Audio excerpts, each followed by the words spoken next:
A 5 to 10 minute aerobic warm-up is needed prior to each protocol.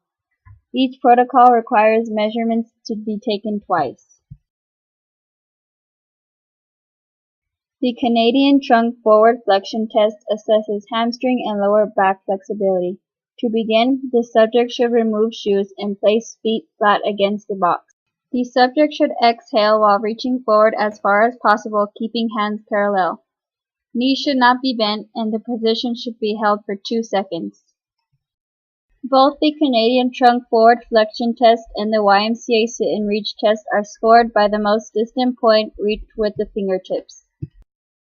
The Canadian trunk forward flexion test is scored in centimeters, and the YMCA sit and reach test is scored in inches. This table shows the categories for the Canadian trunk forward flexion test. I was able to reach 53 centimeters, which is categorized as excellent. The YMCA sit and reach test also assesses lower back and hamstring flexibility. A yardstick is placed on the floor with tape placed across it at a right angle to the 15-inch mark. The subject should remove shoes, then sit with the yardstick between legs with legs extended at right angles to the tape line.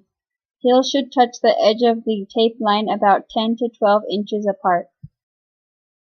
The subject should exhale while reaching forward and keep hands parallel.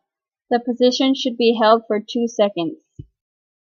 Here are the categories for the YMCA sit and reach test. I was able to reach 24 inches, which is categorized as well above average. The chair sit and reach test is for older populations and provides less stress on the spine and lower back. This test assesses hamstring flexibility. A 17-inch chair is placed against the wall. An assistant is needed to hold the ruler. One leg will be extended with ankle dorsiflexed and other leg is flat on the floor.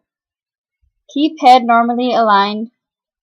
Exhale when reaching forward and hold position for 2 seconds. Both the right and left leg should be assessed.